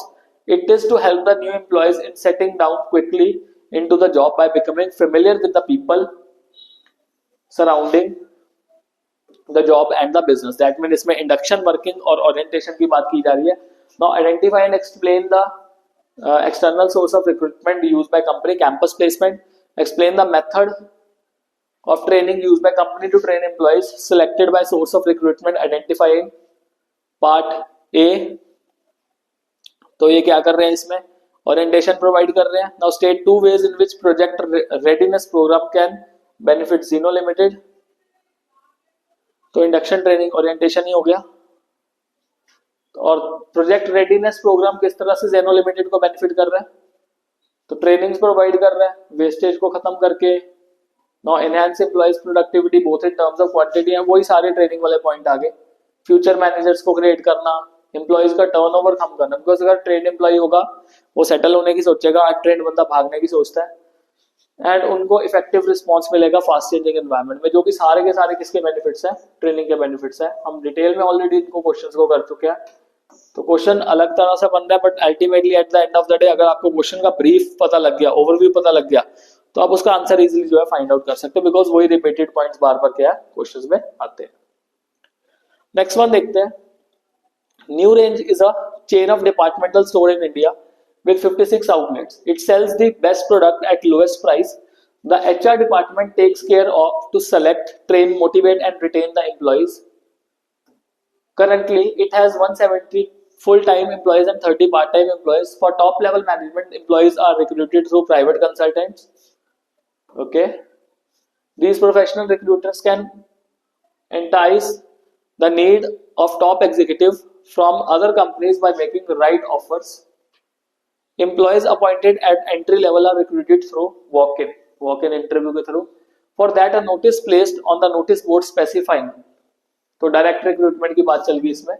Details of the job available. New Range also encourages present employees or their friends and relatives to refer candidates. मतलब जो present employees refer कर रहे हैं, they also visit some of the reputed educational institute. Campus placement की बात करें to hire some of the most talented and promising student as its employees. New Range shifts workforce from surplus department to those where there is shortage of staff instead of laying them off. तो ये internal recruitment की बात कर रहे हैं कि जहाँ पे सरप्लस है वहां से निकाल के जहाँ पे शॉर्टेज है वहां पे डाल दो, rather than laying of. Laying of का मतलब काम से निकालने से बेटर है कि आप इनको ऐसे फिटिंग कर दो। Now explain various internal and external sources. काफी सारे मैंने आपको बता दिए। इंटरनल में पहला क्या किया, ट्रांसफर किया, क्योंकि इंटरनल में ना यूजुअली क्या होता है, तीन चीजें आती है। एक तो आता है ट्रांसफर, दूसरा आता है प्रमोशन, तीसरा आता है ले ऑफ। तो इसमें बात कर रहे हैं ट्रांसफर की, क्योंकि ट्रांसफर की बात क्या की है इन्होंने, जहां पे शॉर्टेज है स्टाफ का वहां पे डाल दो सरप्लस बंदों को, ये वाला। एक्सटर्नल में क्या किया, प्लेसमेंट एजेंसीज, ये देखो, these are the professional recruiters. Then direct recruitments, entry level के लिए वॉक इन कर दो, डिटेल नोटिस बोर्ड पे चिपका दो, ये वाला पॉइंट हो गया। उसके बाद रिकमेंडेशन ऑफ एम्प्लॉइज, उनके फ्रेंड्स और रिलेटिव्स को रिकमेंडेशन, केस स्टडी में से कितने पॉइंट निकल रहे हैं आपके। कैंपस रिक्रूटमेंट, जो कॉलेज के अच्छे प्रॉमिसिंग स्टूडेंट्स हैं, कैंपस रिक्रूटमेंट। इजी था। चलो जी अगला क्वेश्चन करते हैं। Explain briefly transfers and promotions as internal sources of recruitment. Transfer का क्या मतलब है, बहुत आसान है। सिमिलर काइंड ऑफ डिपार्टमेंट से,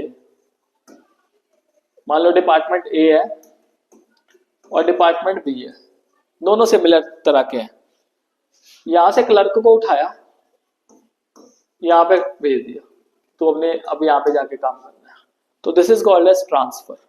बैंक में होता है ना, एक बैंक से उठा के दूसरे बैंक में, सेम जॉब प्रोफाइल है, पैसा नहीं बढ़ा, कुछ नहीं बढ़ा, बट ट्रांसफर हो गया, क्योंकि जहां पे कमी थी वहां पे भेज दिया, जहां पे सरप्लस था वहां से निकाल दिया इन द सेंस चेंज करवा दिया। It may lead to change in duties and responsibility, working condition etcetera, but not necessary salary. Salary नहीं बढ़ती, कई केसेस में बढ़ती भी है। ओके, प्रमोशन का क्या मतलब है? प्रमोशन का मतलब है लोअर ऑर्डर से शिफ्ट करके अपर ऑर्डर में लेके आना, चेन ऑफ कमांड बढ़ा देना, उनका जो जॉब प्रोफाइल है वो इंक्रीज कर देना, उनका सैलरी भी इंक्रीज करना, बिकॉज प्रमोशन होगा तो प्रमोशन के साथ साथ सैलरी भी होगी, और इससे एम्प्लॉय मोटिवेटेड होता है। ट्रांसफर से नहीं मोटिवेटेड होता, उसको तो बस ठीक है उस तरह की रिस्पॉन्सिबिलिटी मिल जाएगी, बट प्रमोशन से क्या होती है, उसकी रिस्पॉन्सिबिलिटी भी बढ़ती है, मोरल भी बढ़ता है, एंड उसका पे स्केल भी बढ़ता है दोनों internal sources of recruitment. Now why is employment interview conducted in the process of selection? ताकि पूरी की पूरी डिटेल पता लग जाए उस बंदे के बारे में। इंटरव्यू क्यों करेंगे कंडक्ट? ताकि दूसरे बंदे, सामने वाले बंदे को जान सके, बात करके ज्यादा बंदे का पता लग सकता है कि कैसा बंदा है। और जो ना एक्सपर्ट होते हैं, इंटरव्यू लेने वाले लोग होते हैं, they are very much sharp. अब अगर आपने कभी ना मॉक इंटरव्यूज यूपीएससी के देखे होंगे तो मॉक इंटरव्यूज में क्या होता है, जो पैनल बैठा होता है तो पैनल काफी सारे क्वेश्चंस पूछता है। 12th फेल मूवी अगर आपने शायद देखी हो तो 12th फेल मूवी में भी जो लास्ट वाले सीन देखे हो इंटरव्यू वाले, तो you can imagine the level of interviews जो प्रोफेशनली कंपनीज जो वो कंडक्ट करती है। तो बंदे के बारे में पूरा प्रॉपरली इवैल्यूएशन करने के लिए जो इंटरव्यूज है वो कंडक्ट किए जाते हैं। Now, Alpha Enterprises is a company manufacturing water geysers. The company has a functional structure with 4 main functions: production, marketing, finance, and human resource. As the demand for product grew, the company decided to hire more employees. ज़्यादा employees, मतलब number of employees or new employees की requirement है. Identify the concept which help the human resource manager in deciding the actual number of persons required. तो workload analysis ये देखा जाएगा। Workload में तो पता लगेगा कि number and type of workers कितने चाहिए हमें। तो this is the answer. Why is trade test conducted in the process of selection? Trade test में क्या होता है? ट्रेड टेस्ट में बेसिकली जो आपके पास एम्प्लॉई आया है जॉब के लिए, उसके ऑलरेडी एग्जिस्टिंग स्किल्स को देखा जाता है, उसको कहते हैं trade test. This is it. Explain direct recruitments and advertisements as external source of recruitment. Direct recruitment में क्या किया जाएगा? नोटिस चिपका दिया जाएगा नोटिस बोर्ड पे या दुकान पे या गेट पे, उसमें जॉब्स बता दी जाएंगी, डिटेल बता दी जाएंगी, और जॉब सीकर आएगा आउटसाइड द प्रीमिसेस, देखेगा उसको, नोटिस को पढ़ेगा, एंड देन ऑर्गेनाइजेशन में आएगा स्पेसिफाइड डेट पे और उसकी ऑन द स्पॉट सिलेक्शन जो है वो हो जाएगी। ये ज्यादा स्किल वाले काम के लिए नहीं होती। ऐसे अगर मान लो चिट्ठी पत्थर से लिख के ना काम होता है तो वो ज्यादा स्किल सेट वाला काम नहीं होगा, एडमिन कम स्किल सेट वाला जॉब जो है होगा। एडवर्टीजमेंट में क्या होता है? ये भी एक्सटर्नल रिक्रूटमेंट का एक सोर्स है जिसमें एडवर्टीजमेंट दी जाती है वैकेंसीज को फिल करने के लिए न्यूज़पेपर्स वगैरह में। इवन प्रोफेशनल जर्नल्स, जैसे मान लो सपोज सीए के लिए जॉब ऑफर आई है तो सीए वाले जर्नल में इसको क्या किया जाएगा? पब्लिश किया जाएगा। और इससे एडवर्टीजमेंट से मैनेजमेंट को अलग अलग तरह के लोग जो है, अलग अलग तरह के कैंडिडेट्स मिलेंगे एंड वो बेस्ट पॉसिबल कैंडिडेट अपना फाइंड आउट कर देंगे। द अल्टीमेट मोटिव है, अगर पूरा चैप्टर का देखो ना, अल्टीमेट मोटिव बताऊं क्या है कि सही बंदे को सही जगह पे लगा लिया ना तो कंपनी का काम बन जाएगा, कंपनी अच्छी हो जाएगी। नहीं लगाया तो फिर आपको पता ही है, बंदा काम करेगा, करने के बजाय काम को खराब करेगा और खराब करके भाग जाएगा या खुद भाग जाएगा, कंपनी निकाल देगी। Okay ji, so Moga Industry Limited approached a well-established university in the city Madurai to recruit qualified personnel for various technical and professional jobs. They selected Tanya, Ritu, Garima and Chetan for various vacancies in the organization. After the selection and placement, Moga Industries Limited felt that need to increase the skills and abilities, training दे दो इनको, and the development of positive attitude of the employees to perform their specific jobs better. The company also realized that learning new skills would improve the job performance of the employees. Hence, the company decided to take actions for the same. So, name the step of staffing process regarding which company decided to take action.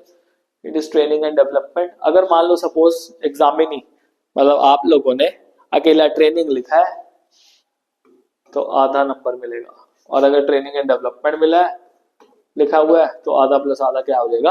1 number हो जाएगा। और these are the few points जो ध्यान में रखने होते हैं आपको। और दिस इज इट, यही लास्ट क्वेश्चन था हमारा।